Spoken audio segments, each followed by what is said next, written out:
समृद्ध राज्य में हरिपाल नाम का एक साधारण लेकिन अत्यंत चतुर किसान रहता था, जो अपनी छोटी सी खेती पर मेहनत करके ईमानदारी से जीवन बिताता था। वह दिखने में सामान्य था, पहनावे में सादा और बोलचाल में विनम्र, लेकिन उसके पास जीवन को समझने की गहरी बुद्धि थी। इसलिए गांव के लोग अपने झगड़े, फैसले और समस्याएं उसी से पूछते थे।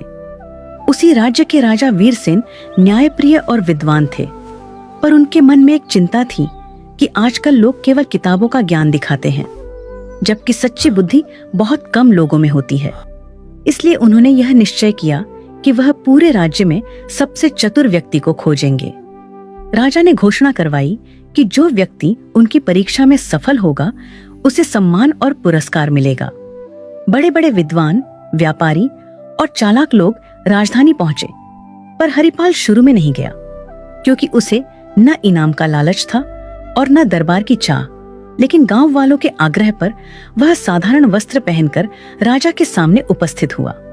राजा ने पहली परीक्षा में एक पत्थर और लकड़ी का टुकड़ा दिखाकर पूछा कि इनमें से अधिक उपयोगी क्या है।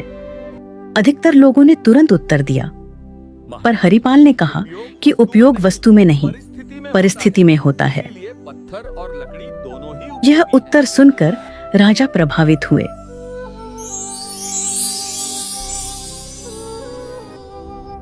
दूसरी परीक्षा में राजा ने पानी का घड़ा और सोने की थैली रखकर पूछा कि प्यासा मुसाफिर क्या चुनेगा। जहां लोग धन की ओर झुके, वहीं हरिपाल ने कहा, महाराज, जीवन रहेगा तभी धन काम आएगा। और राजा और प्रसन्न हो गए। अब तीसरी और सबसे कठिन परीक्षा आई। राजा ने आदेश दिया कि सभी लोगों को एक रात महल के बगीचे में रहना होगा और सुबह तक ऐसा फल लाना होगा जो न जमीन पर गिरा हो और न ही बहुत ऊंचाई पर हो। साथ ही किसी भी पहरेदार को नाराज नहीं करना होगा।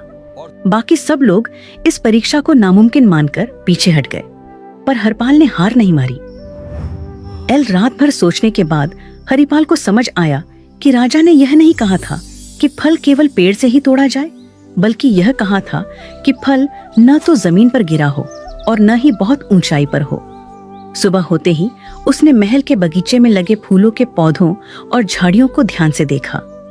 तभी उसकी नजर एक अंगूर की बेल पर गई, जो दीवार के सहारे छड़ी हुई थी। उस पर फल यानी अंगूर जमीन से ऊपर था, लेकिन किसी ऊंचे पेड़ पर नहीं। हरिपाल ने पहरेदारों से विनम्रता से पूछा कि क्या वह उस बेल के पास जा सकता है, क्योंकि वह राजा की आज्ञा का पालन कर रहा है। उसकी शांति, नम्रता और सच्चाई देखकर पहरेदारों ने उसे रोकने के बजाय रास्ता दे दिया। हरिपाल ने बिना किसी नियम को तोड़े बेल से फल तोड़ा और दरबार में ले आया। जब राजा ने उससे पूछा कि उसने यह कैसे किया, तो हरिपाल ने हाथ जोड़कर कहा कि सच्ची बुद्धि कठिन रास्ता चुनने में नहीं, बल्कि नियमों को समझकर सही और सरल मार्ग ढूंढने में होती है। यह सुनकर राजा वीरसेन अत्यंत प्रसन्न हुए और उन्होंने घोषणा की कि हरिपाल ही सच्चा चतुर है, क्योंकि उसने ज्ञान, धैर्य और व्यवहार तीनों का संतुलन दिखाया है।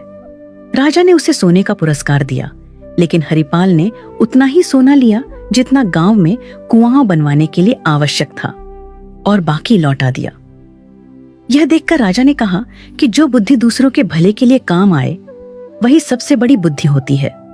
हरिपाल सम्मान के साथ अपने गांव लौट आया और पहले की तरह सादगी से जीवन जीने लगा। लेकिन उसकी कहानी पूरे राज्य में फैल गई और लोगों ने समझ लिया कि सच्ची चतुराई दिखावे में नहीं, बल्कि सही सोच और सही आचरण में होती है।